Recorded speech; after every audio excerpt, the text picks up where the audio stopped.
Sometimes you just gotta do something a little bit more light-hearted, something funny, something amusing, particularly after a bit of a downer video like the last one, and bonus if you can also make a bit of a point out of it. And today's article provides us with all of these things. Twitch takes away biggest hot tub streamer's ability to make money off ads. Hot tub streamer. I am missing out on a whole world of wonderful things, apparently, by avoiding Twitch like the plague it absolutely is. I view Twitch basically as an even shittier version of YouTube, with a little bit of added sprinkle of hypocrisy right on top. Not that YouTube doesn't excel in that particular department as well, but Twitch, class of its own right there, no doubt about it. So apparently, hot tub streaming has been the latest trend. And looking at this picture, I could not conceivably understand why. Oh, it's probably the nice little ASMR-y splashy sounds of the water in the background. There you have it. Yes, certainly. Now, I do seem to remember Twitch having some kind of mystifical rule against cleavage and, sexiness. Or maybe they removed that? That was a thing a while ago. I always thought that was a retarded move. It's like, alright, your entire platform is literally famous because big-titted women play games on it. Sometimes they don't even play the games, they stream the game separately whilst pretending to play the games. And is there anything wrong with that? No. I mean, hell, if I could earn money from merely, flashing my titties, you best be assured. But then Twitch decided, no, let's not do that. We're going to be a family-friendly platform, advertiser-friendly. Now, in my opinion, I don't think there's anything more advertiser-friendly than titties, but hey, what do I know? And so they started removing that, but apparently, bikinis does not count as cleavage. I gotta admit, that is an ingenious way around the system. As much as people often, denigrate the thoughts, etc., a lot of those women have a ton of business acumen. Absolutely, genuinely. I mean, I'm not kidding, I'm praising them openly here. But anywho, let's move on a little bit here, because there is a very interesting point. Now, I've been making this argument practically since I started with this, namely that if we're ever going to see any kind of change in terms of online censorship in our current day corporatist culture, the opposition needs a taste of their own medicine. The modern day fake left is all too eager to ban, censor, and remove people's monetization because it doesn't affect them. The moment it does, the whinchy noises begin rather quickly, and I think that is the only way to actually get them to understand that, yeah, maybe this is a problem. Now, for normal, decent people who aren't complete and utter hypocrites, that should be basic logic, but, well, the weaponized hypocrisy video will undoubtedly be made at some point in between now and the return of our Saviour, Lord Jesus Christ. So, Caitlin, never mind. Shira, why does languages hate me? Is one of the most popular female streamers on Twitch. Boggle my mind. As of now, she can no longer make money off ads on her channel. Already one of the more recognizable names on Twitch had benefited tremendously from the so-called hot tub meta, in which swimsuit-clad streamers talk to their chats, play games, and perform other activities from hot tubs. Yes. Also, may I point out, I don't believe this really counts as a hot tub. This is, what's the English word for it? Those little inflatable pools? Inflatable pools, let's just go with that. So, I raise an objection, Your Honor. She went on to describe the sudden, uncommunicated swiping of a tool from her money-making toolbit as alarming. No shit. Twitch has theoretically always had the power to demonetize streamers as it sees fit, and regularly does, just like YouTube before it. Earlier this year, a cybersecurity researcher discovered that Twitch is experimenting with a brand safety score functionality, something that YouTube already has, which it uses shadow banning and just straight-up deletion of channels to enforce. Twitch later explained, make sure ads are appropriately matched to the right communities on Twitch. Ha ha ha ha. But Twitch has never exercised its power in this way before. Bullshit. Twitch has yeeted entire channels with precisely no reason. It's kicked people out of their partner programs, and even, hell, they introduced a system recently where you could report people to Twitch, and Twitch would investigate them IRL for terrorist activities, which, again, Twitch is absolutely qualified to do.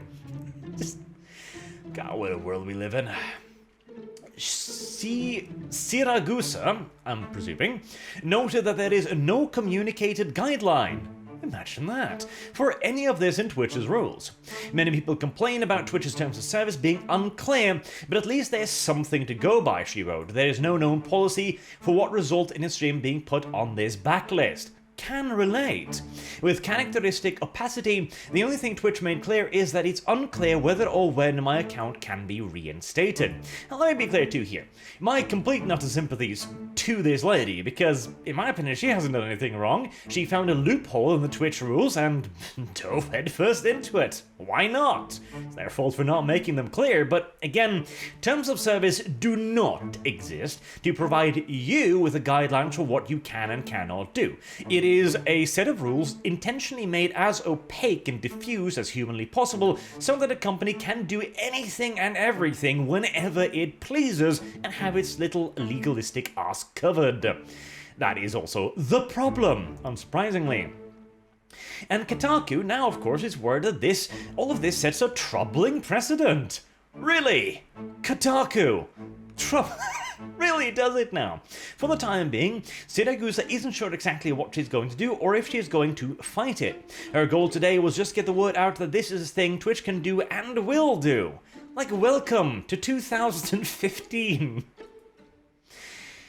The main issue we're concerned about now as partners on Twitch is Twitch doing anything toward monetization at all with no warnings. They said, just poof.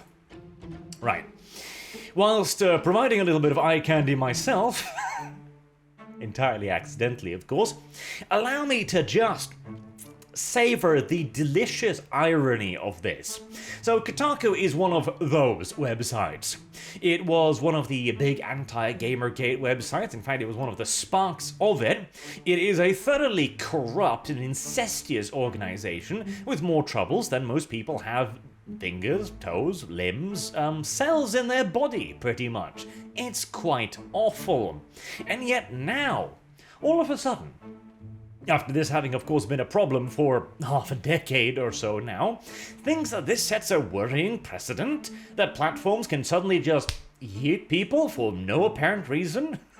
Really? This is a problem now? You see what I mean? Again, for normal, reasonable, everyday people, they will look at a set of rules and realize, alright, this can be used to yeet me at any point in time, therefore I'm obviously going to argue against this set of rules, and I'm going to argue against the arbitrary deletion of people's channels for no goddamn reason, and for also no justification. Like, they don't even have to provide you with an explanation, it's just poof, you have no rights. Though, well, that might be changing. There are some very interesting lawsuits currently going on with YouTube, which, we'll see. The problem with a lot of this is, of course, the fact that whilst theoretically we do often have protection, for example, here in Norway, as I've talked about previously, employees have a whole mountain of various benefits and fees that are heaped upon the employer. Technically speaking, YouTube fulfills virtually all of the qualifiers for being considered my employer. Yes, you can probably count on the fingers of one lopped off hand how many benefits I get from YouTube. Yes, indeed. And this is because nobody's really been challenging these rules. The rules for the digital world are practically non-existent because we haven't passed it through the courts and we haven't really come up with the legalistic language and the consequences, if any, for breaching or violating these terms of service. Now, terms of service in and of themselves are in many cases just absolutely and completely unenforceable, but again, they are enforceable so long as nobody takes them to court over it. That's the thing. And this is I mean, on the one hand, again, sympathies to the woman in question. She did not do anything to deserve this. I don't think there should be any kind of limitations on Twitch's people's clothing, as long as they're not walking around naked, I suppose. I don't really see the issue. And if there's a market for that, why not? You know, it's just the market.